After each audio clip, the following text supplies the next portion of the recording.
Take पुढील एक सामायिक समीकरण सोडवा। तर याच्यामध्ये आपल्याला एक सामायिक समीकरण सोडवायचे आहेत। आपल्याकडे दोन समीकरण आहेत। पहिलं समीकरण आहे 3a अधिक 5b बरोबर 26, हा पहिलं समीकरण आहे आपलं। आणि दुसरं आहे a अधिक 5b बरोबर 22, हे दुसरं समीकरण आहे। दोन्ही समीकरणांमध्ये बघितलं तर आपल्याकडे दोन चल आहेत, एक a आहे आणि दुसरं b आहे। तर आपल्याला दिसतंय की 5b दोन्ही समीकरणांमध्ये सारखं आहे। त्याच्यामुळे आपण समीकरण 1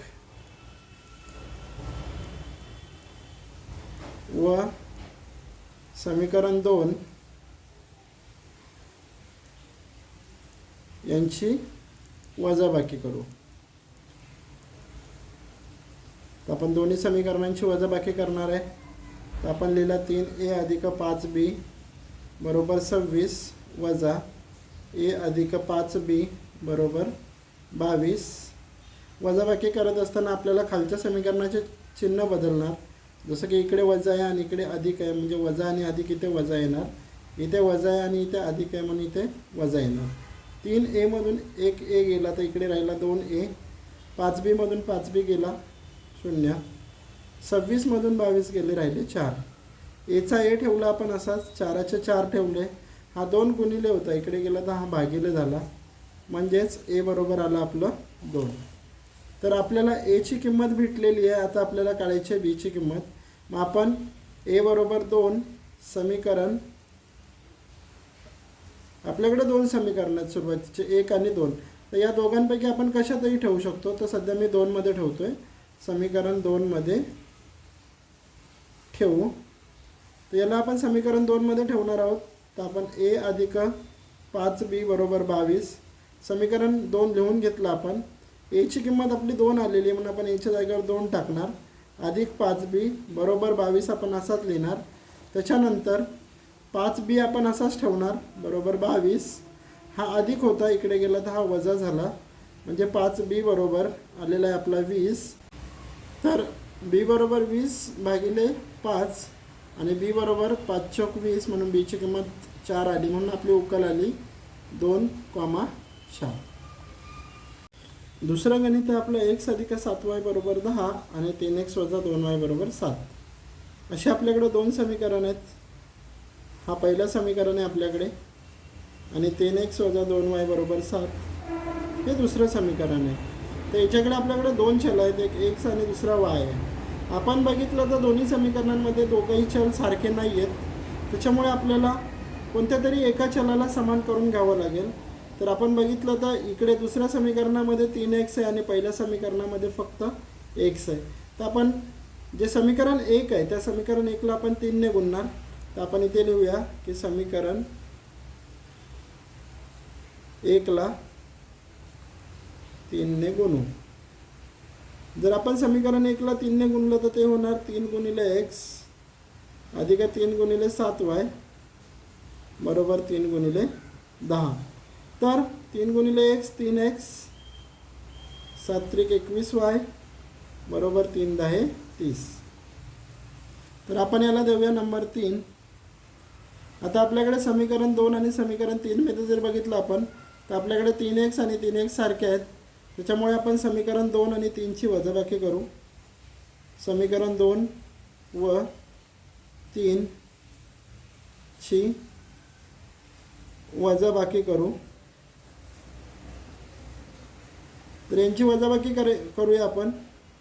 3x वजा 2y बरोबर 7 वजा 3x अधिक 21y बरोबर 30। वजाबाकी करत असताना आपल्या दुसऱ्या समीकरणाचे चिन्ह बदलणार, वजा वजा अधिक वजा वजा आणि अधिक वजा। 3x मधून 3x गेला, इथे बघितलं आपण 2y ला वजा आहे आणि 21y ला वजा आहे, वजा वजा अधिक होतील, त्याच्यामुळे 21 आणि 2 हे झाले आपले 23y वजा चिन्ह लागेल त्याला। 30 मधून 7 गेले तर इथे पण उरले आपले वजा 23, हे वजा कट झाले। y बरोबर 23 हा गुणिले होता, इकडे आला तर हा भागिले झाला, म्हणजेच 23 एक 23 म्हणजे y बरोबर आपली किंमत आली 1। तर ही y बरोबर 1 आपण समीकरण 1मध्ये ठेवू. तुम्ही कशातही ठेवू शकता, 1 2 दोघांमध्येही चालेल. तर आपण समीकरण 1 लिहून घेऊया. x अधिक 7y बरोबर 10. आता आपल्याकडे yची किंमत 1 आलेली आहे म्हणून आपण yच्या जागेवर 1 टाकणार आहे. बाकी आपण सर्व आहे तसंच्या तसं लिहिणार. xचा x लिहिला, अधिकच्या अधिक लिहिले, 7चे 7 लिहिले, गुणिले y आहे. y आपला 1 आहे बरोबर 10. x अधिक 7 1 7 बरोबर 10. तर x बरोबर 10चे 10 हा अधिक आहे, इकडे आला 10 वजा होईल, म्हणजे x बरोबर आला आपला 3. म्हणजेच आपली उकल येणार 3,1. आपलं तिसरं गणित आहे 2x वजा 3y बरोबर 9. आणि दुसरं समीकरण आहे आपल्याकडे 2x अधिक y बरोबर 13. तर आपण बघितलं तर दोन्ही समीकरणांमध्ये आपल्याला 2x 2x सारखे दिसतात आहे. त्याच्यामुळे आपल्याला आपण समीकरण 1 व समीकरण 2 यांची वजाबाकी करू. आपण दोन्ही समीकरण लिहून घेऊया. 2x वजा 3y बरोबर 9 वजा 2x अधिक y बरोबर 13. तर या दोन्ही समीकरणांची आपण वजाबाकी करणार. 2x इकडे अधिक आहे, इकडे वजा आहे, इथे वजा, इकडे वजा आहे आणि इकडे अधिक आहे म्हणून इकडे वजा. 2x मधून 2x गेला, 3yला वजा आहे आणि yला पण वजा आहे. वजा वजा अधिक होतील म्हणजे हे येईल तुमचं वजा 4y. 13 मधून 9 गेले तर इकडे देखील येईल तुमचे वजा 4. वजा वजा कट झालं, y बरोबर 4 हा गुणिले, इकडे आला 10 भागिले होईल, म्हणजे y बरोबर 4 1 4. म्हणून आपली yची किंमत आलेली आहे 1. y बरोबर 1 आपण समीकरण 2मध्ये ठेवू. तर समीकरण 2 आपण लिहून घेऊया. 2x अधिक y बरोबर 13. जिथे y आहे तिथे आपण 1 टाकणार आहे, बाकी सर्व आपण तसंच्या तसंच लिहिणार. 2x चा 2x लिहिला आपण, y आपला 1 आहे आपण 1 लिहिला, 13चे 13 लिहिले. 2x आपण असेच लिहिले, 13चे 13 लिहिले. हा अधिक 1 आहे, इकडे गेला तर हा वजा 1 होणार.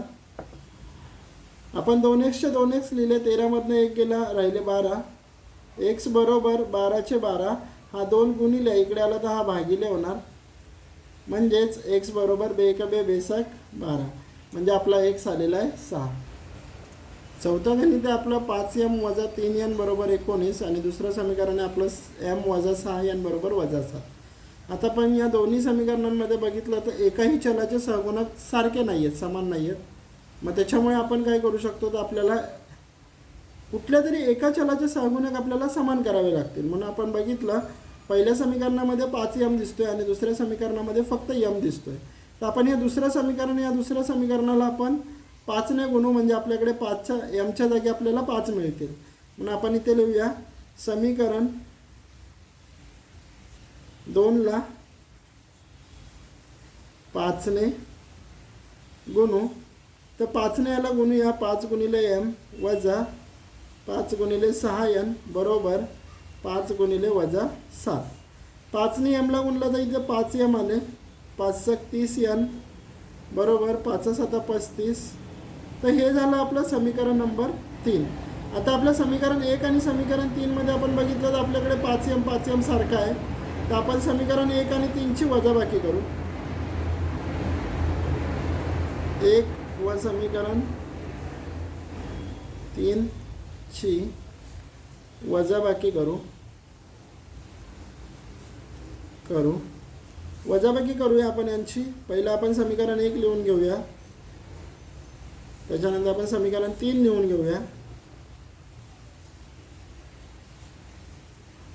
वजाबाकी करत असताना आपल्याला दुसऱ्या समीकरण चिन्ह बदलावे लागतील. इथे वजा आहे आणि 30ला पण वजा आहे, मग वजा वजा इथे आला अधिक, इथे वजा आहे, इथे देखील वजा आहे, वजा वजा अधिक. 5m कट झाले, 30n मधून 3n गेला, इथे राहिले 27n.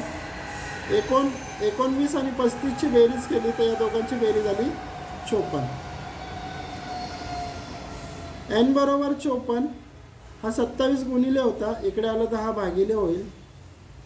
n बरोबर 27 1 27, 27 गुणिले 54 म्हणजे आपल्याला n मिळालेला आहे, n बरोबर 2 आलेला आहे आपला. तर एन बरोबर 2 आपण समीकरण 1 किंवा 2 आपण आपल्या मानाने ठेवू शकतो. मी 2 मध्ये ठेवतो, समीकरण 2 मध्ये ठेवू. तर समीकरण 2 लिहून घेऊया आपण अगोदर. m वजा 6n बरोबर वजा 7. तर mचा m राहिला, वजाचा वजा 6चे 6 गुणिले n आपला 2 आहे, 2चा 2 वजा 7चा 7. mचा m 6 दुने 12 बरोबर वजा 7. mचा m राहिला वजा 7चे 7, हा वजा 12 होता, इकडे आला तर हा अधिक 12 होईल. m बरोबर आला आपला 5. तर अशा प्रकारे म्हणून आपली उकल झालेली आहे 5,2.